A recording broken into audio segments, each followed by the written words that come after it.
Hello and welcome to the Leaders Council podcast, the podcast for the people who run the country and the people who keep the country running. You join us on a cloudy day in a still rather deserted city of Westminster in these current times of COVID, when there isn't a protest outside, that is, as once again we put the topic of leadership under the spotlight. I'm Scott Challoner and I'm joined on today's programme by Darren Smith. Darren is the founder and chief meaning officer at Making Business Matter Ltd, the soft skills training provider to the UK grocery industry, headquartered in Oxfordshire. Darren, very warm welcome to you and thank you ever so much for joining us. Thanks a lot, Scott. Good to meet you, and particularly as it's Friday. Hurrah! Likewise, Darren, for the benefit of those listening in, we are recording this on the 5th of June 2020, so it is a Friday, and I think we're both very much looking forward to the weekend, aren't we? Now, we certainly are. We are, for sure. Now, Darren, the purpose of this discussion is to really establish your take on leadership as a whole. So first and foremost, if we just look at that word leader in isolation, what does that word actually mean to you, and how does it resonate? Yeah, well, let me give you maybe a strange answer. I'll start with what it doesn't mean to me. So I've got a friend at the moment who is a teacher in a preschool, and the person who's leading that business, which is a preschool, seems to be changing their mind on a daily basis, partly because they're given excuses like we've had this 40-page government document, which means this, which means that. And so what we're finding is my friend just feels all over the place. So they're not seeing that person as a leader, they're seeing it as someone who's just causing more problems. So that would be the negative. In the positive, I'd say a leader is someone who is a bit like when I go to my dad for expertise. I look for that expertise, I look for that knowledge, I look for someone who is confident and knows what's going on.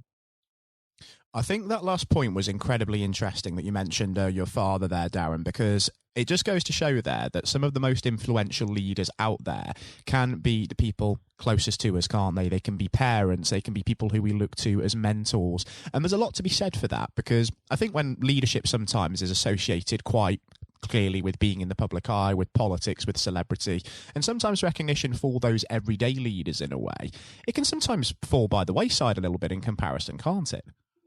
Well, they certainly can. And for me, leadership is quite close to coaching, as in, we're in the soft skills world. And I recently wrote an article that, the person who's coached me most in the last 25 years of business is not the coaches I've appointed, although they've been very good, but it's been my wife.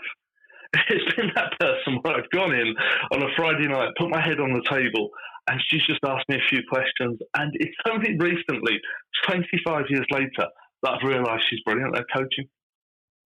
That's absolutely fantastic. And you do find that, don't you? I mean, sometimes through life, you're not necessarily born with a certain set of skills. You just realise that you are good at something and you become essentially a leader within that field. That's an interesting idea, isn't it, as well, Darren, actually? I think we should touch on that. The idea of leaders being born. Do you think that leaders are born, or do you think that leaders can essentially be made or developed? Oh, I'm going to give you a rubbish answer. I'm going to say it's both, because I've seen people who are natural leaders. When I worked at Sainsbury's head office, there was a natural leader that I wanted to emulate.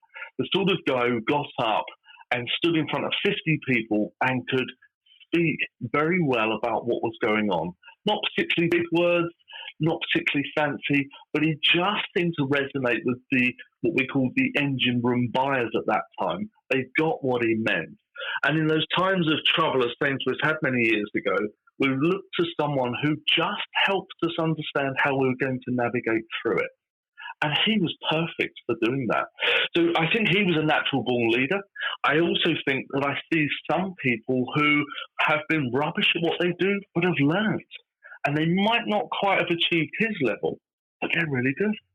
So I'm going to say both. And that example there did also something very interesting as well, in the sense that he was just there to offer a little bit of direction when needed, as opposed to being somebody constantly looking over the shoulder, as it were. And I think that form of leadership is also, there's a great deal of merit in it, isn't there? Just allowing people to essentially take some leadership for themselves, be independent, venture out of their comfort zone a little bit, but then just be there to provide a little bit of direction when needed. And allowing people that freedom to try things for themselves and maybe make a mistake or two and learn from that. That's another really important developmental experience, isn't it? It really is. It really is. I remember one of the times we went through was when everyone had to reapply for their jobs. There's many people doing corporate, and we had a notice out that said we had to all reapply for our jobs. And he said, "Okay, everyone up. We all stood around in a big circle of 30, 50 people, whatever it was. And he said, this is what it means to me. I know it's scary. And he just reassured us. He felt like he was sharing some experience of he's been here before. And he sort of said, it's going to be okay. This is how we'll navigate it through. I'm a person you can come and talk to, but equally we've got each other. This is what you should be feeling, and it's all right. I love that. Absolutely loved it.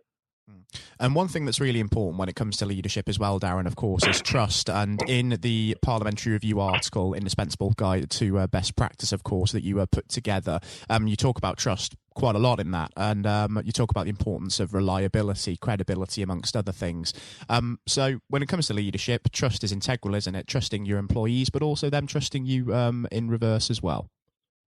It absolutely is. I think I came across the trust model probably about 6 years ago in the job that we do, as in training people. And I couldn't believe that something so foggy actually had a very simple four-part equation.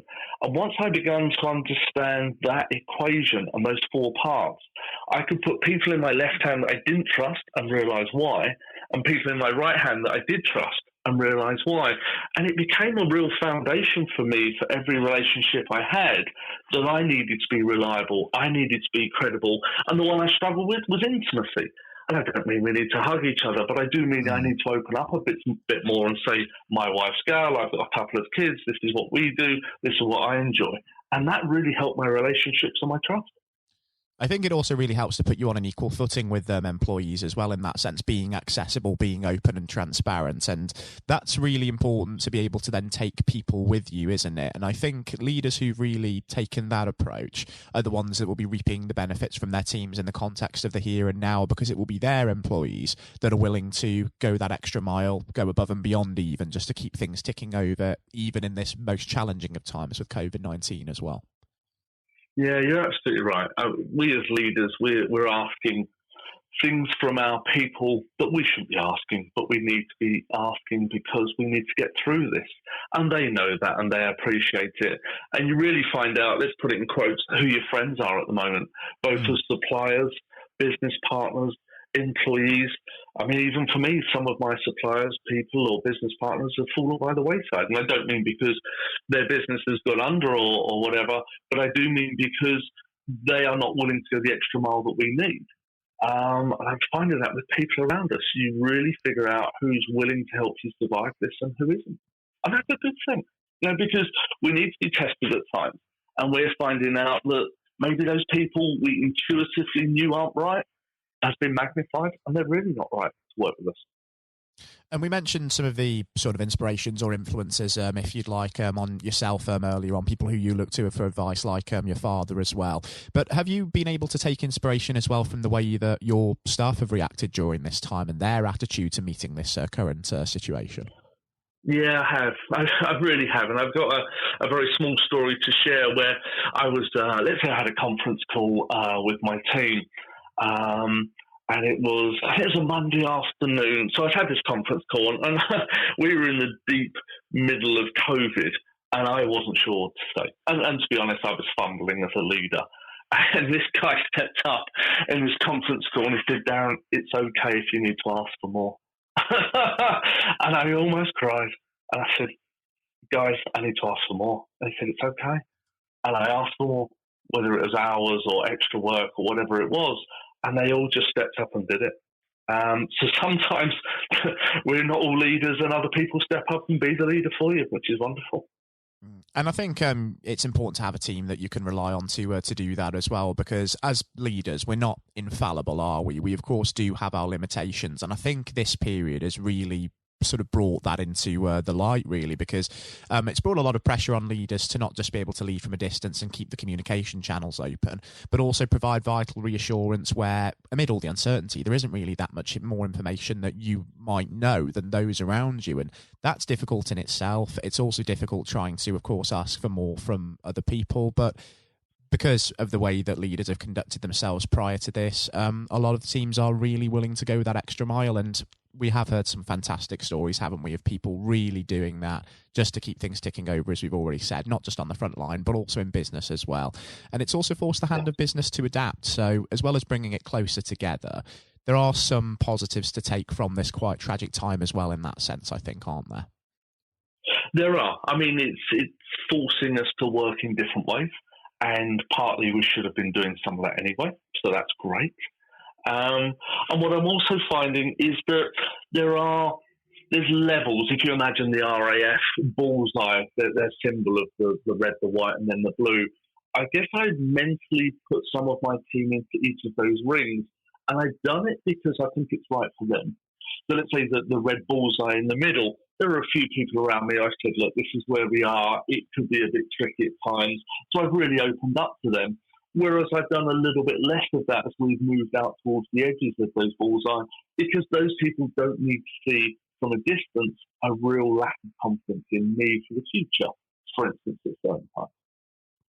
And if we do continue to think about the future just for a moment, Darren, before we do wrap things up on the programme today, do give me an idea of what you envision the next 12 to 18 months holds for yourself and for Making Business Matter, and what you hope to achieve as we hopefully move through the COVID-19 pandemic and emerge from the other side, and then also really begin to look to the long-term future. Yeah, it's a good point. I think we're going to remain absolutely true to the, let's call it a mission that we came up with 10 years ago. And that was that we are going to continue not to offer one-day training courses because they do not work. There are next to no people who come back from a one-day training course and make any change to behaviour. So we're going to absolutely stick to our guns, which is sticky learning, which is all about spaced repetition. If you remember how you learnt to drive, you did 20 to 30 driving lessons, one a week. That's how training should be done. That's what we're going to stick to.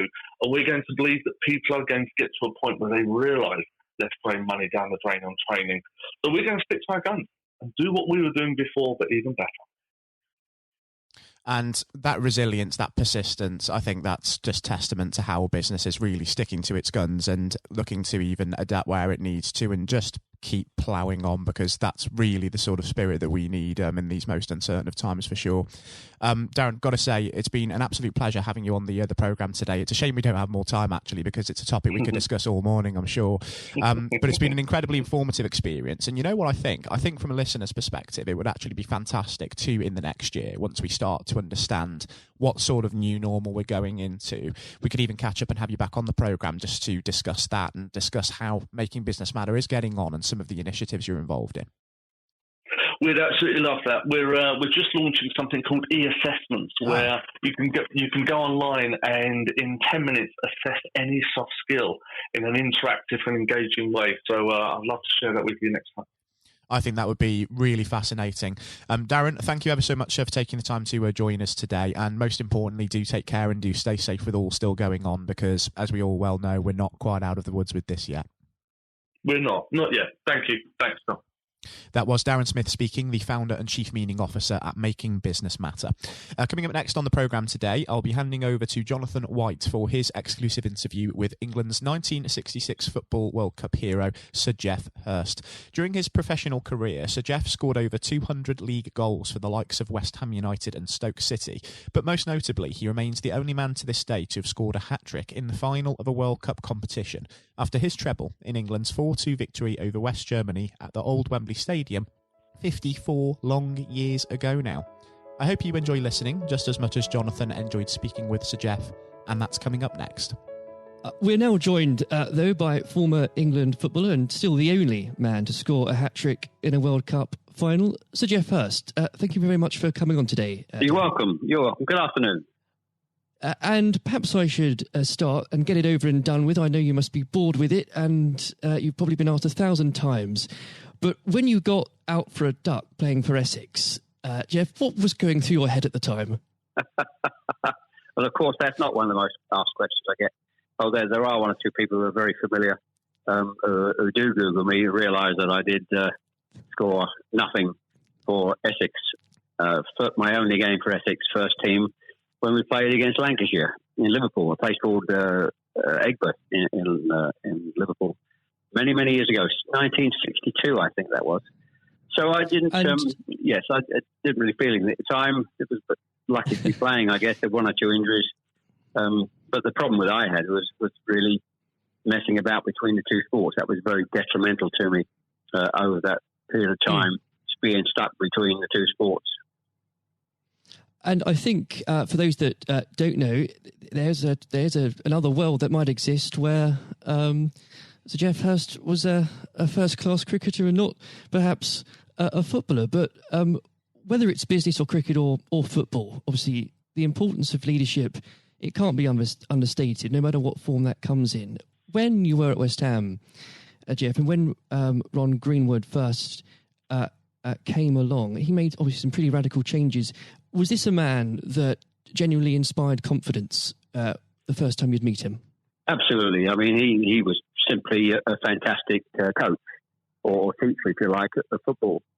And the quite always mentioned when we talk about Ron Greenwood, Harry Redknapp, who was played under him and has been very successful as a player and a manager over many, many, many years. He's come across many coaches, of course, and managers during his time over years, I guess. He would still say that Ron Greenwood is the best coach he'd worked with.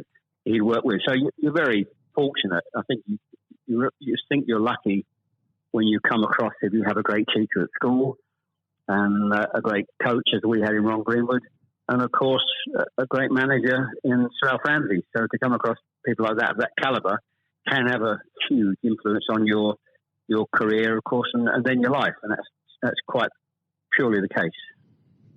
Absolutely. And in those early days at West Ham, with a manager like Ron there, it's also important to have confidence with your other players. And of course, they become your friends. Who did you look to at the time to inspire confidence in yourself? Was it Peters? I think probably, I was very fortunate to play with the calibre of the players I did. Again, extremely fortunate to play with the captain of England and West Ham and Martin Peters, who was a fantastic player. And as far as Martin's concerned, I think sometimes he didn't quite get the recognition he deserved. What a wonderful player he was. In terms of inspiring confidence, I always probably say that the biggest influence for me, I guess, would be the captain, Bob Moore. Although he was only about 8 months older than me, he graduated through the system probably 3 or 4 years earlier. He played for England in 62, 4 years before the final when I played. And so he was more, looked upon him more as a senior player, if you like, not as a guy with the same age group as me. And I looked at how he trained, how he acted, how he behaved, and how he played. And so he would say, I would also say he was a big influence on me. One thing I would say about leadership, what I do understand clearly in all walks of life, leadership is at the top, is absolutely vital for a business, a football team, in any walk of life to be successful. And it's quite evident. I was in the motor trade for a long time as well, selling car warranties to car dealerships. And you could almost tell when you walked into the business, many of the car dealerships, you could almost tell from the moment you walked in by initial reaction, people came and welcomed you, that the business was well run or conversely not well run at all. And so I understand the value and quality of leadership. And that's why I'm very fortunate to be involved in my career in those early days with two great leaders in Ron Greenwood and Alf Ramsey. Absolutely. And since you've already brought him up, Geoff, I think it'd be remiss not to go a little bit further with that. But obviously, after at West Ham, your playing came to the attention of Sir Alf Ramsey. Now, there's a man I'm sure when you walked into a room, you knew who was in charge. When it came to managing that England team, what was his style like, Geoff? Well, the first thing I say about Alf Ramsey, he's probably over my life the most powerful influence who had on me as a person. Naturally, it happens to an extent because he's got your whole career in his hand. Whether he picks you for England or he doesn't pick you, it can have a great impact on your career and, of course, your life. But in that era I was involved for 6 or 7 years, it was quite clear who was the boss. He was quite very, very strict. Probably at a time maybe overly strict, but at times you probably wouldn't necessarily get away with it in today's football because it's changed dramatically in how you deal with players then and players now. But he was the most powerful man I came across, and very few people. And he was quite ruthless in getting people out who didn't want to be part of a group, part of a team. It is important that if you've got a group of people, and that's in any walk of life, they're all singing off the same hymn sheet, and you don't have anybody that's griping or moaning about the system. And if you've got people like that in your organisation, one thing I have learned, and I've taken it on in my life, my family, you've got somebody in the group that doesn't want to be part of it, you get them out. And Alf, I think, was quite ruthless with that in his staff. And I think that's one of the most serious things I think I've learnt over a long period of time. And is there, do you think, a specific moment, I'm sure there's probably dozens, but is there a specific moment, Jeff, you could perhaps pick right now that did show those qualities in Sir Alf so sharply? Yes, I think for me, certainly, I think there are instances of players who you thought would be in the team or certainly in the squad, and surprising they were not. There was no necessary reason for it, but looking back, I do think perhaps they were people that Alf didn't think wanted to be part of a group. So that's for me. In terms of my personal view, I think that it looked prior to the World Cup that I was going to be playing in it. Only a few games before I was playing, and I played with Jimmy Greaves in a game against Yugoslavia only a couple of months before the final. And it looked at that stage as if I was going to be playing in the team. But in a couple of more friendly games before the final in Poland and Norway, I think, and Denmark, I played 2 of the 4 games, and I probably didn't quite replicate my form that I'd been showing at West Ham and in the early couple of games for England. And he left me out in the first game of the World Cup against Uruguay. He started off with Jimmy Greaves and Roger Hunt. So I had an impact of thinking at that stage like I was going to play, and didn't start because of just a lack of form. I didn't play quite well enough to justify my position. And somewhat fortuitously, I only got back in the team because of a nasty gash to shin on Jimmy Greaves' leg. And I think what you've said there, Jeff, actually does sum that up really well. And more than that, whilst it's important to have that someone in charge with those qualities, it's almost useless if there isn't a strong and unified team behind them. And there really must have been moments, Jeff, maybe there weren't, but let us know, in that 66 competition, the prolonged pressure on all of you, the weight of a nation, did it get to you? Oh, not for me personally, no. I think, and I don't, not for me, not for a second. I think I was just happy to be involved in the squad initially. Not at all.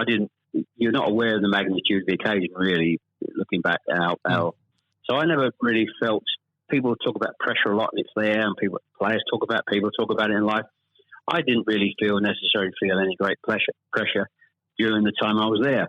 And what is also important to say about Alf Ramsey, the people he left behind that were left in the squad after he moved 1 or 2 players out, the squad were a bunch of very hard-nosed, professional, top-quality people. And that was, again, the leadership that Al showed. He got people in together that were very, very strong personally. And I think that was part of the success we had. We were I always describe our group as hard-nosed professionals. We have some great players, but overall they were great hard-nosed professional players. And great quality people who we've kept in contact with, over the years. And Jeff, I've got to ask, and I'm not making this up, I've genuinely heard that people do ask you whether or not you realise there were people on the pitch at that moment. I imagine you were busy on something else. Well, I did some theatre shows last year. They've gone fairly well, and we're going to do a series of theatre shows, in fact, starting this week, over the next 2 or 3 months. And at the end of the theatre shows, we have about 20 minutes where we allow the people in the audience to ask questions. And I won't mention both. They're too long to talk about both questions. The other one's a really stupid one. It's too long for me to tell you. It's absolutely ridiculous. But the other ridiculous question I get asked, did I realise there were people on the pitch? And of course I jokingly say, yes, I was just about to shoot to score the goal. And I looked round, put my foot on the ball and looked round for a little while and said, oh dear, there are 6 or 7 people running on the pitch. So I've been asked that once at one of the theatre shows. So I make a joke about that and saying, yes, I put my foot on the ball and waited to just have a glance round, you know. Maybe it does prove there are things such as stupid questions, really. Oh, yeah, there certainly are. I've got another one which I won't bore you into. It's too long to tell you. I was in a Jersey, or Channel Line, Jersey or Guernsey 2 or 3 years ago, and most stupid, irrelevant questions, absolutely nothing to do with football whatsoever, which was absolutely, but I can use that now because it is quite funny. Well, maybe another time then, but we... well, you want me? I can tell you if you want. You got time? I can tell you if you want. Jeff, go on. Go. I think it would be silly if I said no at this point. Okay, so I was doing at a dinner in the Channel Lines, 300 or 400 people, black tie dinner, guest of honour. On this occasion, I was speaking for about 20 minutes, then allowing questions from the audience at the end of the evening. And there was usual football questions, and then all of a sudden I heard somebody at the back who asked a question. I didn't quite hear what he said. He didn't have the microphone with him, so I said, I didn't hear what he said. Can you please give this chap the microphone so I can hear clearly what he said? So the chap had the mic, and he said, when a turtle loses its shell, is it naked or is it homeless? Right.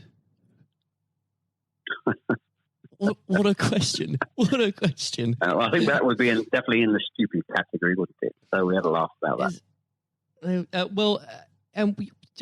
You've got to have a patient of a saint, I think, sometimes to put up with things like that. But then again, I found it amusing. I just found it amusing. In fact, some of the audience found it highly amusing as well. So it did make me laugh that day. If you can put up with my questions, you can probably put up with anything. But there would have become a point, though, Jeff, I think you were a young man when obviously this happened, when you must have realised that teammates, began looking at you for leadership. Is that something that occurred to you, or did you just realise that by one way or the other, people actually begin to look up for you for inspiration? Well, possibly. That's never really struck me until you've actually mentioned it now, quite frankly. That's a new question. Does anybody look up to me? I'm sure perhaps there are people who pay you compliments of fans of West Ham and Stoke, and of course England fans who I think probably it would be very immodest of me to suggest I felt that somebody was looking to me for inspiration. You don't have to, but I will. It's okay for a third party to do it.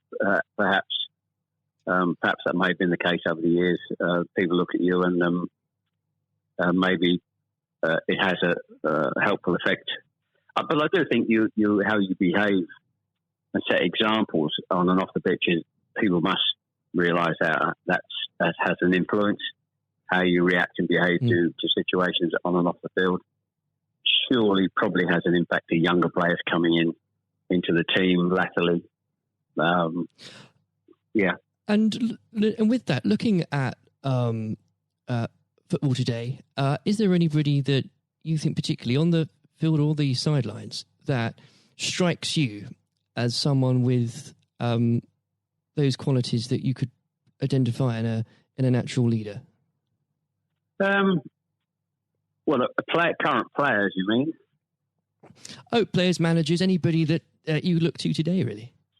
Well, I think some of the outstanding. I think the best example about a leader at the moment is Klopp at Liverpool.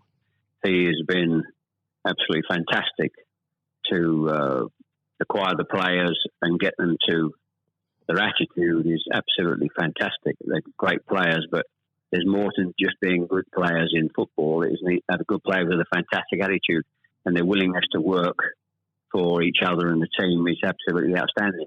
Hence these unbelievable results.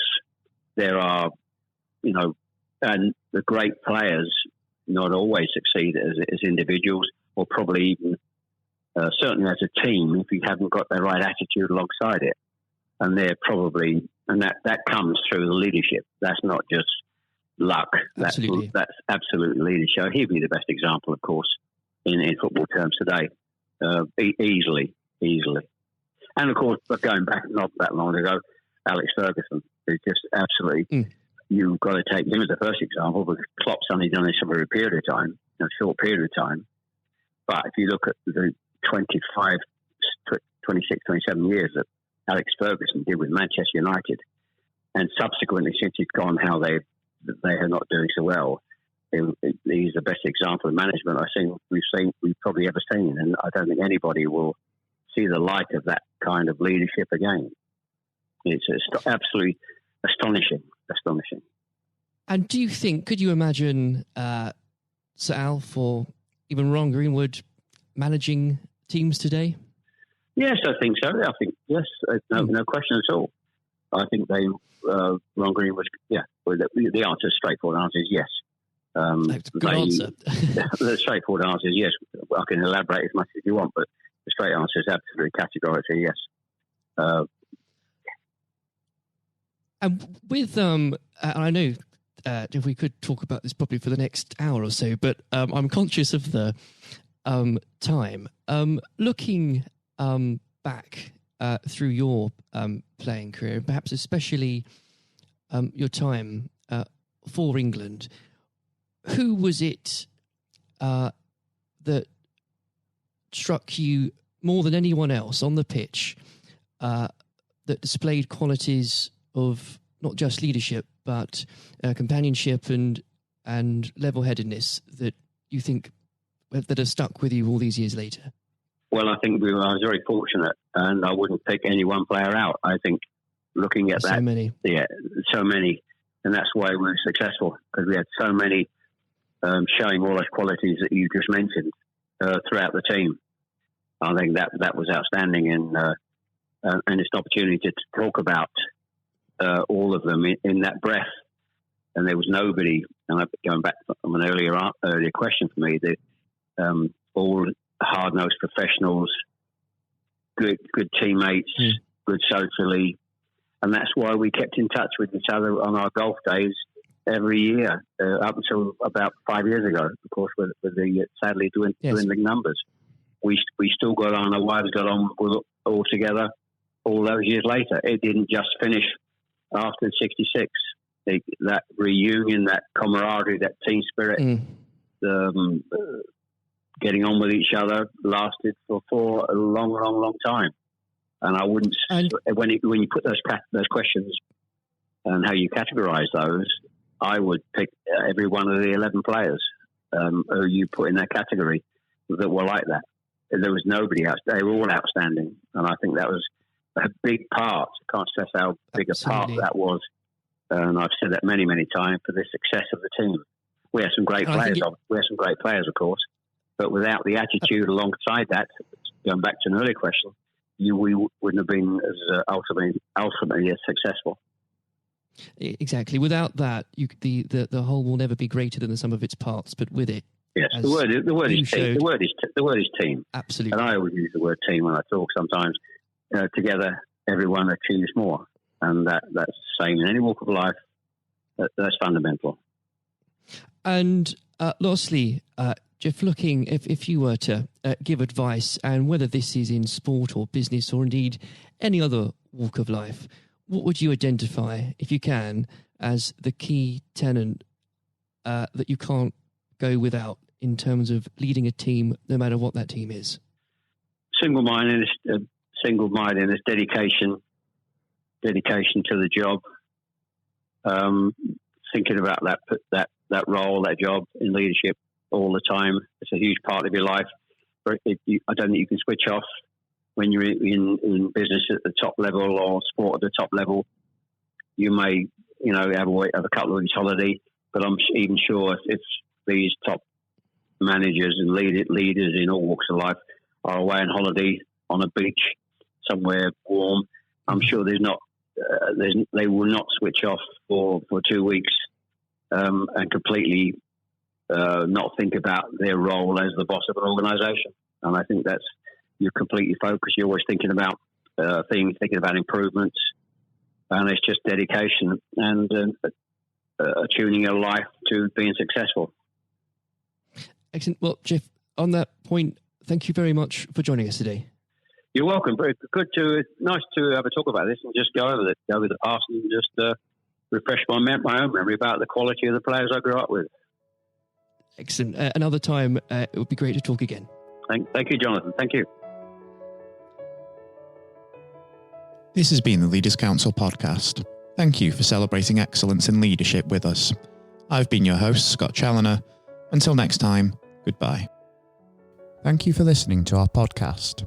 The views expressed within the podcast do not reflect the views of the Leaders Council of Great Britain and Northern Ireland, its parent company or subsidiaries, members of staff, or other guests of any other person therein associated.